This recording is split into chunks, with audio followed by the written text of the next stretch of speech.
Welcome to Kadampa podcasts. These podcasts offer practical solutions to daily challenges and help guide us to a happier and more peaceful state of mind. In each episode, you will find an extract from a teaching given by one of various Kadampa Buddhist teachers worldwide. All these teachings are inspired by the profound wisdom of Venerable Geshe Khalsang Gyatso Rinpoche, a Buddhist master for our time. We hope you enjoy listening. I said to you at the beginning, just observe your experience in the meditation. If we were observing our experience in the meditation, it'll be a little bit like, or maybe not tonight, but it will be over time, what I'm about to read to you now. And the reason I want to read this to you now is because if you can imagine that you've felt that commitment, I'm really going to focus more time and energy on improving my inner well-being, my mental, emotional, spiritual well-being and resilience through meditation. I'm going to find this deeper peace. I'm going to find this deeper joy. And I'm going to create this window in my day when I wake up to turn inwards first before I turn out at all. I'm going to set the day from the inside out. I'm going to connect to that peace. I'm going to connect to that joy. I'm going to, through that, feel a deeper connection with others when I start my day. Well, then all you really need to do at the very beginning is first, you've already chosen, as soon as you wake up, to slow it all down. Takes courage, doesn't it? Because when you wake up in the morning, it feels like I better start speeding up, getting things sorted, getting things done. But what we really want to do is when we get up in the morning, instead of thinking, that saying, don't just sit there, do something. Reverse that now. Don't just do something, sit there. Take a bit of time and just sit in a chair, sit on a meditation cushion, and just turn in and just begin to engage in some meditation. Give yourself a window of about 20 minutes if you can. And if you only use 10 minutes of that window, fine. But just 20 minutes takes all the pressure off you. If I think I only have 10 minutes, you know what it's like. Mind tightens up as soon as you sit to meditate. I've got to do this in 10 minutes. My mind is really busy. Give yourself 20 minutes, you think, I have all the time in the world. And you might find actually you can accomplish what you need to in that 10, 15, 20-minute window. So we sit down and we turn in and we focus on the breath. This is all we have to do, a simple breathing meditation at the beginning. In that 20-minute window can reveal so many profound insights. So, like we did it in the meditation, and I just want to give some tips here for when you're doing this in daily life, was when you draw your awareness back from the world and you're just sitting in that, enjoying that open space of your awareness, various different things will come and go within that space of awareness. It's like clouds coming and going in the sky. Some of them are more interesting, some of them not as interesting. Various feelings, various sensations will be arising, even bodily sensations, and you're drawn to that sensation, maybe a bit of discomfort in your back or discomfort in your knee, or maybe just a train of thought runs through your mind about what's coming up on the day ahead. Normally, we start to give attention to those. And as we give attention to those, we get drawn away by those. When you sit to meditate, it's fine to be aware of all of that because you're already aware of it if you're aware of it. You see, if you're aware that you're following a train of thought, it just simply indicates you're aware of a train of thought. Being aware of it's not the problem. It's constantly moving your attention from one thing to the next thing to the next thing that becomes problematic. So you're aware of what's coming up in that space of awareness, but you're not giving attention to it. It's a big difference between being aware of something and giving attention to something.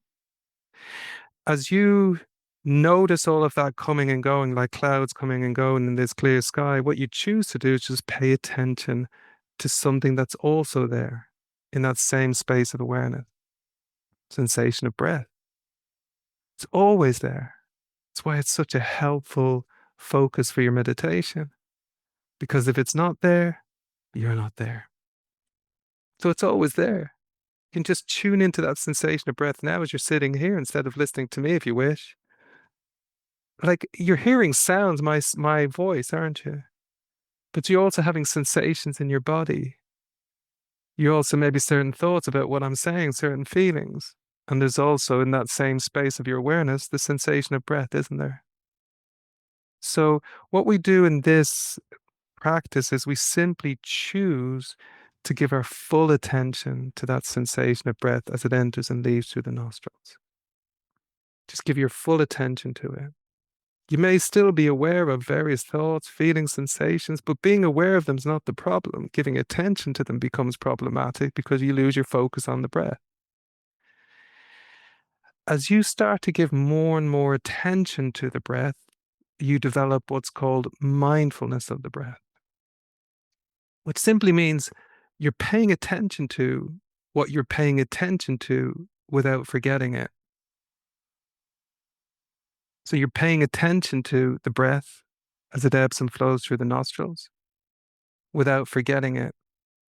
Normally, what we do when we don't have strong mindfulness is we're paying attention to the breath for a few moments, and then the mind moves and becomes aware of a thought, a feeling, sensation, and then we start giving attention to that. And then before we know it, we're giving attention to something else. So the mind is jumping around. This Buddha called it like the monkey mind, jumping from branch to branch to branch.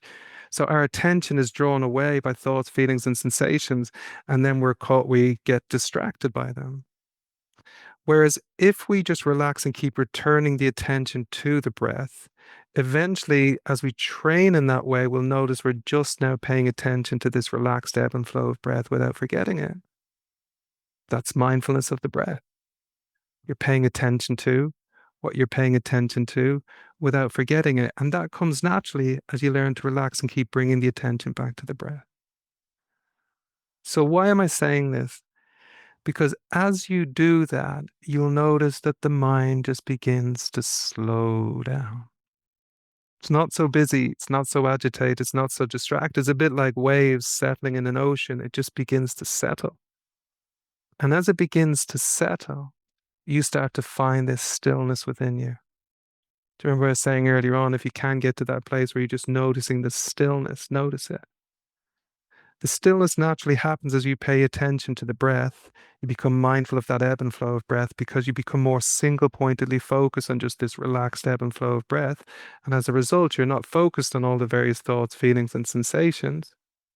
And they just gradually, gently settle, like waves returning to an ocean.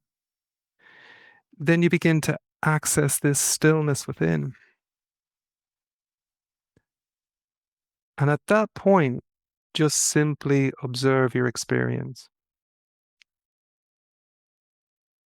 When you experience that stillness, there's a natural peace, just naturally present. Now, some of you may have had that in the meditation, or some of you who meditate more regularly might notice when your mind even becomes relatively still and settled, there's just a natural peace pervading that space of awareness, entirely naturally present. And if you just observe it a little bit more, you'll notice in that peace, there's also a feeling of joy. You can say happiness. Why? Because, as we were saying in the meditation, your happiness, or that deeper, longer lasting happiness everybody wants, but finds that so elusive to find, it's just the happiness that comes from a peaceful mind. So when you have a peaceful mind, you're naturally happy. Now, here's the key. When you slow down physically in the morning and sit down to meditate, and then you engage in what I've just explained there, you start to slow the mind down, relax the mind, settle the mind. You start to connect to this stillness within the mind, this peace, this joy, this happiness within the mind. It starts to open up this whole new sense of perspective and understanding that Geshe Kelsang describes here. You still with me so far? It's clear. I'm trying to walk us through the experience so that we know that improving our experience in meditation, improving our mindfulness in meditation, enables us to slow down and to connect to something quite profound in time. In this book,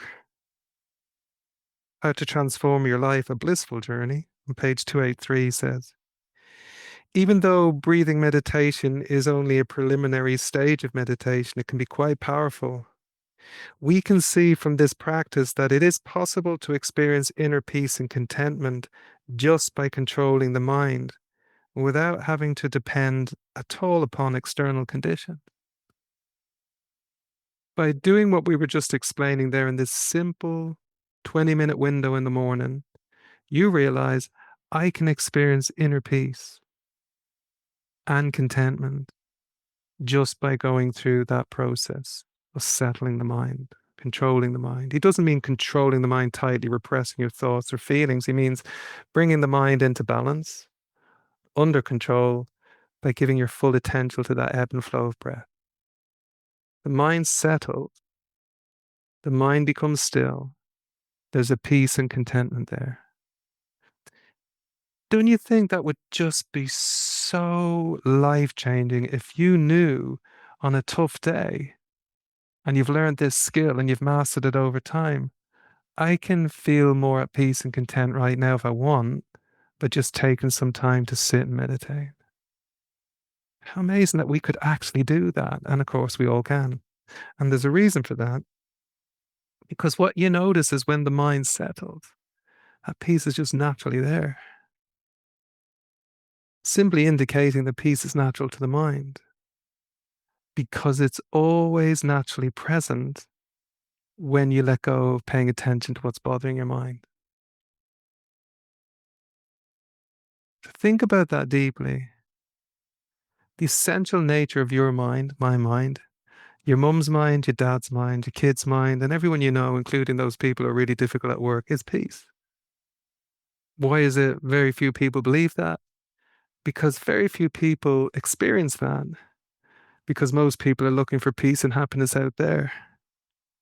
But when you turn in and relax and settle your mind in here, you begin to access that natural peace. Entirely natural. And it gets even better.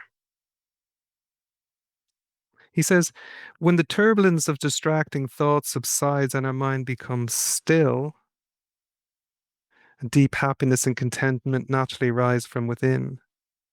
This feeling of contentment and well being helps us to cope with the busyness and difficulties of daily life. So, when we settle the mind, when the turbulence of distracting thoughts, you remember I was guiding us in that in the meditation? When they begin to settle as you train and bringing the attention to the breath, become increasingly mindful of the ebb and flow of breath, all of the busy thoughts, feelings, and distractions begin to subside. And then what you start to experience is inner peace, contentment, and ever deepening happiness.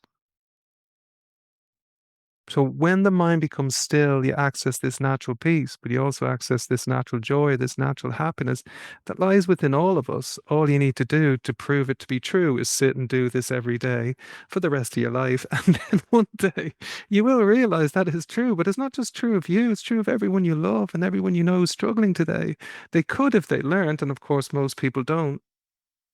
They could if they learned, though, to just sit, slow everything down externally, slow everything down internally. We start to connect to this inner peace, joy, and happiness. And actually, as we get to know our mind more and more well, we'll get to understand there is a limitless capacity for peace and joy within the mind. I always say this: those who doubt this simply don't do this. Those who do this never doubt this, because this is just their experience. It's not arrogance, it's just experience. It's just what you feel when you settle the mind. I mean, it's not perfect every day, certainly in my experience, but even at just a bit of settling within the mind, there's a bit more peace there. There's a bit more stillness there. There's a bit more joy there. And then, of course, you're starting your day from that place. Instead of turning out and getting busy, you turn in and slow down. As you turn in and slow down, you connect to this peace, this joy, this stillness, and you get up from that meditation. You're ready to get on with your day now. And as he says, it helps us cope with the busyness and difficulties of daily life because we're living from this place of peace, joy, and potential more and more every day. We realize I can live from here, I can act from here, I can talk from here. And I can bring that peace, I can bring that joy into my life and into the lives of others instead of trying to get it from life and never finding it, just finding frustration, anxiety, and stress. And now I'm beginning to build my inner resources of peace, joy, happiness. And it's helping me cope with life because life can be tough. But when your mind feels more spacious, more relaxed, more peaceful, more happy, you can deal with it. You're not so overwhelmed by it. And what we're really experiencing at that time is a reconnection with our true self. That is the truth of who we all are. In fact, the more peaceful your mind becomes through this practice, you notice these qualities we were talking about earlier on, such as love and kindness and compassion, they're all more naturally present, not perfectly present, but more naturally present in a peaceful mind. You notice a peaceful mind is always more of a good heart. And now you have the basis to begin to live a more peaceful, happy life. I'm realizing I have the potential for all this within me already. But what's really important now is I've learned a method to tap into that experience and that potential every day. I've learned a method that can help me awaken that potential every day. I'm learning how to meditate. But also we feel a more deeper connection with others, as he says here. Finally, difficult situations become easier to deal with. We will naturally feel warm and well disposed towards other people, and our relationships with others will gradually improve. Meaning, not only do we feel a deeper connection to this truth of who we all are, this potential for peace, for happiness, for good qualities of the heart that we all have within us, and we're just proving through our own direct experience every day. But when we tap into that experience, we start to notice we're feeling warmer and more friendly towards the people we love and the people we meet. Because you're beginning to connect to that peace, that goodness of your heart. You're beginning to just live from that more naturally. You probably notice it anyway yourselves when you go back after class here or something and you've done some meditation. All the family love it when you come home. Oh, you're back from your meditation class. Yeah. I remember that when I first started meditation in the early years, my mother used to say, "Have you meditated yet this morning?" Probably indicating I was a bit grumpy. But anyway, when we do that, that's all we're doing. We're tapping into an entirely natural source of peace, happiness, good qualities of the heart. But the beauty of meditation is you now have a method to begin to cultivate that potential every single day. Awaken those qualities more and more every day. And there's a whole training in, we call it Lamrim stages of the path to enlightenment, these set of meditations that help you cultivate all these qualities, more love, more kindness, more compassion. It's not like just sitting to do breathing meditation. That's just the entry point. But what an amazing entry point if we could start a day and every day like that. I'm living from that peace and potential as soon as I wake up. And I'm determined to try my best to live from that place of peace, potential, love, kindness, compassion, as to the best of my ability throughout my day. Now I'm finding that peace and happiness I long for. Now I'm able to cope with the busyness of daily life, the challenges I meet in life. If you feel inspired by this podcast, then dive deeper into timeless wisdom of modern Kadampa Buddhism by following the link in the episode description. We look forward to reconnecting with you in the next episode of Kadampa Podcasts.